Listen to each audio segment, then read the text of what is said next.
சுரேசாலைக்கு அவர் ஒன்றும் செய்யலன்னு இந்தா கத்துறாரு. ஏன் இவ்வளோ தடமாத்தம்? தைரியமா ஃபேஸ் பண்ணலுமே. என்னன்னு கேட்டா மற்றவங்களுக்கு என்னென்ன ட்ரீட்மெண்ட் கொடுக்கணும் இன்ஸ்ட்ரக்ஷன் எல்லாமே கொடுத்தது இவங்க தானே, எப்படி உண்மையை வெளியாகணும் என்று சொல்லி. மடியில கணம் இருந்தாத்தால என்ன செய்யுமா? வழியில பயம் இருக்குமா? உங்களோட மடியில கணம் இல்லைன்னு சொன்னா இது பயப்பட வேண்டிய தேவை ஒன்று இல்லையே. இப்போ உங்களுக்கு வந்தா மட்டும் ரத்தம், மற்றவங்களுக்கு வந்தால் அது ஜஸ்ட் தக்காளி சட்னி, அவ்வளோதான். தொடச்சிட்டு போயிட்டுட்டீங்க. யார் சுத்திரதாரி என்று தெரியும். அவங்க இப்படி இவங்க இப்படி, இவங்க ஒளிகிறாங்க அவங்க ஒளிகிறாங்கன்னு ஒளிஞ்சு கொண்டு ஏசியில் உட்காந்து ஓசியில் போயிட்டு கொடுக்குறா கழிக்கிறாங்களே, அவங்களெல்லாம் அரசாங்கம் பிடிச்சிட்டு வரணும். புலனாய்வுத்துறை ஸ்ரீலங்கா உள்ளுக்கிற மட்டும் பார்க்காம வெளிநாட்டில் இருக்கிறாக்களையும் பார்க்கணும்.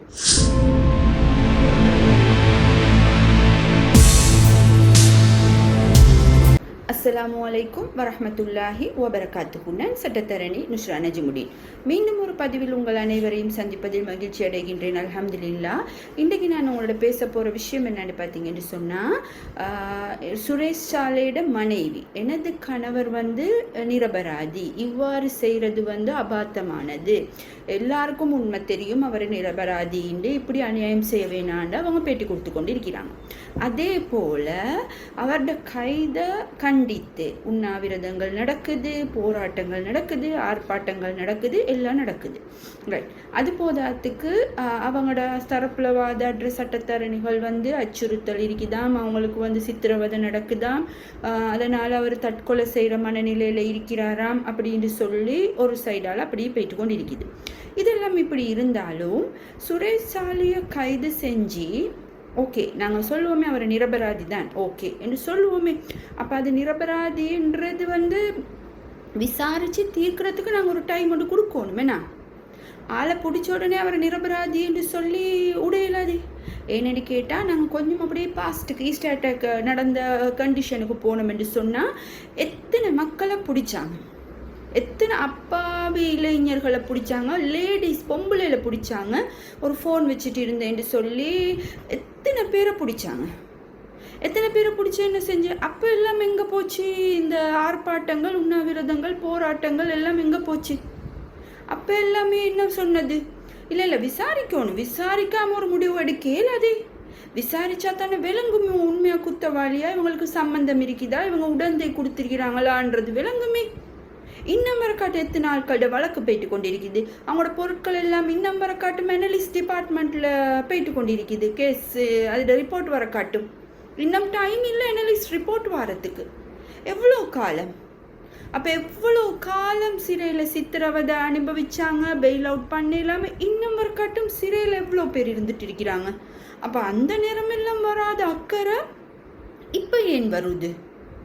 இப்போ எல்லாரையும் பிடிச்சி அவங்கள விசாரிக்கணும், இன்னும் ட்ரீட்மெண்ட் கொடுக்கணும், ஜெயிலில் இப்படி விசாரித்தா தான் இப்படி உண்மை வரும், இதை சொல்லி துன்புறுத்தணும், கன்ஃபஷன் கொடுக்கணும், அட்மிஷன் கொடுக்கணும். இது எல்லாத்துக்கும் மூலக்கர்த்தா யார்? யாரோட ஸ்கிரிப்டில் ஜெயிலில் எல்லாம் செயற்பட்டாங்க? அப்போ அவருக்கே இப்படியான மற்றவங்களுக்கு சித்திரவதை அவருக்கு வர்ற நேரம் மட்டும் தாங்கி கொள்ள இல்லாத நிலைமை இருக்குது. அப்போ மற்றவங்களாம் எப்படி தாங்கி கொண்டிருந்திருப்பாங்க? எவ்வளோ காலம்? அந்த கைதிலிருந்து அந்த பிணையில் வந்த போகிற அதிலிருந்து வெளியில் வாரத்துக்கு எவ்வளோ காலம்? சமூகத்தில் அவங்களோட பிள்ளைகள், குடும்பத்தார் ஏற்பட்ட அந்த களங்கம் நீங்கிறதுக்கு எவ்வளோ காலம்? இன்னும் எத்தனை பேர் கல்யாணம் முடிக்காமல் இருக்கிறாங்க? பொண்ணு கொடுக்கறதுக்கு ரெடி இல்லை இன்னும் யாரும்.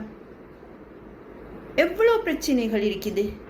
அப்போ உங்களுக்கு வந்தால் மட்டும் ரத்தம், மற்றவங்களுக்கு வந்தால் அது ஜஸ்ட் தக்காளி சட்னி, அவ்வளோதான். தொடச்சிட்டு போயிட்டுட்டீங்க. அப்போ இந்த மாதிரி அதாவது எங்களுக்கு இன்னும் வர காட்டும் சில கிளைண்ட்ஸ் கால் பண்ணுவாங்க, இப்படி விசாரிக்கிறதுக்கு கூப்பிட்டுருக்கி. நாங்கள் சொல்கிற ஒரு ரீசன் தான், உங்களோட மேலில் எந்த குத்தமும் இல்லாட்டி நீங்கள் எந்த தவறும் செய்யலைன்னு சொன்னால் தைரியமாக போங்க, போயிட்டு கேட்குறதுக்கு பதில் சொல்லிட்டு வாங்க என்றது தான் ஒரு அட்வைஸ் நாங்கள் கொடுக்குறது. இப்போ இவர் குத்தம் செய்யலைன்னு சொன்னால் ஏன் இவ்வளோ தடமாத்தம்? தைரியமாக ஃபேஸ் பண்ணலுமே. என்னென்னு கேட்டால் மற்றவங்களுக்கு என்னென்ன ட்ரீட்மெண்ட் கொடுக்கணும் இன்ஸ்ட்ரக்ஷன் எல்லாமே கொடுத்தது இவங்க தானே, எப்படி உண்மையை வெளியாகணும் என்று சொல்லி. அப்போ இவர் குத்தம் இல்லை, நான் நிரபராதி அப்படின்னு சொன்னால், அதாவது மடியில் கணம் இருந்தாத்தால் என்ன செய்யுமா, வழியில் பயம் இருக்குமா? உங்களோட மடியில் கணம் இல்லை என்று சொன்னால் இது பயப்பட வேண்டிய தேவை ஒன்று இல்லையே. இப்போ என்கிட்ட கேள்வி எல்லாம் ஒன்றும் பிரச்சனை இல்லை, நீங்கள் ஆர்ப்பாட்டம் பண்ணுங்கள், எல்லாம் செய்யுங்க, அவங்களுக்கு ஆதரவானாக்கள் எல்லாமே செய்யுங்க.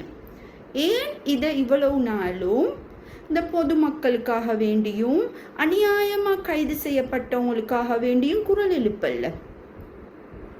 ஏன் அவங்களுக்காக வேண்டி யாரும் முனுக்கு வரல?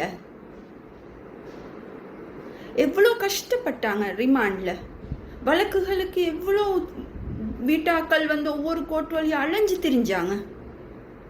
அப்போ நீதிமன்றமும் என்ன சொல்லிச்சு, இல்லை விசாரணைண்டு வந்தால் விசாரணை முடிஞ்ச உடனே அவர் குற்றவாளியா நிரபராதியா அவங்க ஒழுங்காக செய்கிறாங்க. நீதிமன்றங்களில் குறை சொல்லல. அது எங்களுக்கு ஒரு வழக்கை பிடிச்சி போட்டால் அந்த வழக்கு சரியாக நடக்கணும் என்றதில், விசாரணை ப்ரொசீஜர் ஒழுங்காக நடக்கணும் என்ற ரீதியில் எல்லாம் ஒழுங்காக நடக்குது. அப்போ பிடிச்சி போடக்கோல அப்பாவிகள் எல்லாம் பிடிச்சி போட்டுட்டு விசாரணைன்ற பேரில் ஜெயிலில் அவ்வளோ துன்புறுத்தல்களை மற்றவங்களுக்கு கொடுத்துட்டு, அதே ட்ரீட்மெண்ட் தனக்கு நடக்கக்கோல மட்டும் சித்திரவதை, தற்கொலைக்கு தூண்டுறாங்க, தற்கொலை செய்ய போகிறேன், உண்ணாவிரதம் சாகும் வரை. அப்போ நீங்கள் குத்தமே செய்யலை அப்படின்ட்டு இருந்தால், உண்ணாவிரதம் தப்பி தவறி செத்துக்கிட்டு போயிட்டா அதுக்கு போகிற எப்படி நீங்கள் நிரபராதிண்டா என்ன நடக்கும்? அப்போ எல்லாத்தையும் பார்க்கணும். இது இன்றைக்கு இப்படி ஒரு பிரச்சனை ஒன்று ஓடிக்கொண்டு இருக்கத்தக்கன சில வெளிநாட்டிலிருந்து பேட்டி கொடுத்து கொண்டே இருக்கிறது. அவங்க இருக்கிறாங்க, இவங்க இருக்கிறாங்க, இவர் சுத்திரதாரு, அவங்க குற்றவாளி. அந்த மாதிரி ஆக்களை அரசாங்கம் வெளிநாட்டில் வச்சுட்டு இருக்கவே கூடாது. என்னென்னு கேட்டால் இலங்கைக்கு இப்போ ஒரு நல்ல பேர் இருக்குது வெளிநாட்டில். அப்போ வெளிநாட்டு அரசாங்கங்களோட எல்லா அரசாங்கங்களோடும் இலங்கை ஒரு நட்பு நாடாக தான் இருக்குது. அந்தந்த மாதிரி நாட்டில் அந்தந்த அரசாங்கத்தோட பேசி இப்படி பேட்டி கொடுக்குறாக்கள், எனக்கு தகவல் தெரியும், யார் சுத்திரதாரி என்று தெரியும், அவங்க இப்படி இவங்க இப்படி, இவங்க ஒளிகிறாங்க அவங்க ஒளிகிறாங்கன்னு ஒளிஞ்சு கொண்டு ஏசியில் உட்காந்து ஓசியில் பேட்டி கொடுக்குறாங்க கழிக்கிறாங்களே, அவங்களெல்லாம் அரசாங்கம் பிடிச்சிட்டு வரணும். புலனாய்வுத்துறை ஸ்ரீலங்கா உள்ளுக்கிற மட்டும் பார்க்காம வெளிநாட்டில் இருக்கிற ஆக்களையும் பார்க்கணும். பார்த்து எல்லாத்தையும் பிடிச்சிட்டு வரணும். பிடிச்சிட்டு வந்தால் தான் உண்மை என்னாண்டு வெளியே வரும். இப்போ உண்மையை தெரிஞ்சு வச்சு கொண்டு அப்படி வெளிநாட்டில இருந்து கதை கழிச்சு கொண்டெல்லாம் இருக்கல தானே, வரணும் தானே நாட்டுக்கு. அப்போ எல்லா உண்மையும் வெளியாக்கினா இப்படி சுரேஷாலே சுமசரி நிரபராதின்னு சொன்னால் அவரை விடுவாங்க. விட்டுட்டு உண்மையான குற்றவாளி யாருன்னு சொல்லி பிடிப்பாங்க. இப்போ சுரேஷாலேக்கு அவர் ஒன்றும் செய்யலைன்னு இந்த கத்துறாரு. அவருக்காக வேண்டி எக்கச்சக்கமான பொலிட்டிஷியன்ஸ் மக்கள் கத்துறாங்க. இதே கத்து தானே இந்த பாதிக்கப்பட்ட அப்பாவி மக்களும் கத்தினாங்க.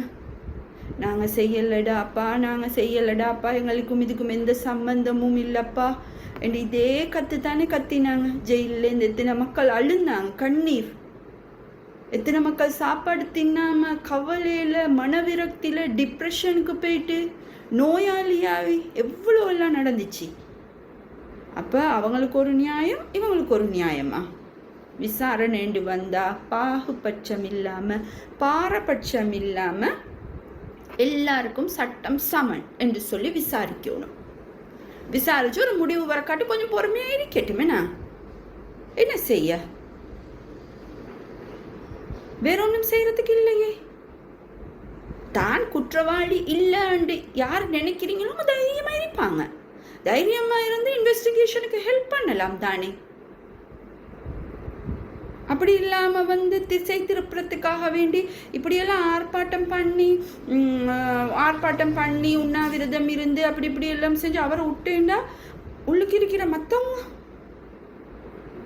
எவ்வளோ பெரிய கேள்விக்குரியாயும் எவ்வளோ பெரிய அந்த வெக்கக்கேடா போயிட்டுரும் இந்த கைது. ஆகவே மக்களுக்கு தான் நான் இதை பேசுகிறேன். மக்கள் சிந்திக்கணும். மக்கள் சிந்திங்க. சப்போர்ட் பண்ணுறேன்ற பேரில் எல்லாத்துக்கும் சப்போர்ட் பண்ண ஏலா. உண்மை உண்மை கொஞ்சம் லேட் ஆகினாலும் ஜெயிக்கும். அப்போ நீங்கள் குற்றவாளி இல்லைன்னு சொன்னால் பொறுமையாக விசாரணையை ஃபேஸ் பண்ணுங்கள். இதே எலிக்கடி, இதே தூக்கம் இல்லாமல், இதே சித்திரவதை தான் மற்றவங்களும் பட்டிருப்பாங்க. அதாவது உங்களோட இன்ஸ்ட்ரக்ஷனுக்கு கீழே தான் மற்றவங்களுக்கு அது எல்லாமே நடந்திருக்கு. இப்போ உங்களுக்கு நடக்கக்கொள்ள மட்டும் கஷ்டமாக இருக்குது. அதனால் உணர்ச்சி வசப்பட வானம் யாரும். மக்கள் நியாயமாக நடக்க வேண்டியதெல்லாம் நடக்கட்டும். அதோட இன்னொரு விஷயம், நான் ஒரு அறிவுறுத்தலாக கூறிக்கொள்கிற விஷயம் என்னன்னு கேட்டால், ஸ்ரீலங்காவில் இன்னும் பயங்கரவாத தடுப்பு சட்டம் இருக்குது. ஆகவே நீங்கள் கருத்து தெரிவிக்கிற நேரம், பேசுகிற நேரம், கருத்து வெளியிடுற நேரம் சட்டத்துக்கு உள்ள அகப்பட்டு கொள்ள வேணாம். அகப்பட்டீங்கன்னு சொன்னால் அதிலிருந்து வெளியில் வாரது சரியான கஷ்டம். விளங்கியிருக்கும். புரிஞ்சு கொண்டு நிதானமாக தனது செயற்பாடுகளை செய்யுங்க என்று கேட்டு மீண்டும் ஒரு பதிவில் உங்கள் அனைவரையும் சந்திக்கும் வரை அஸ்ஸலாமு அலைக்கும் வரஹ்மத்துல்லாஹி வபரகாத்துஹு.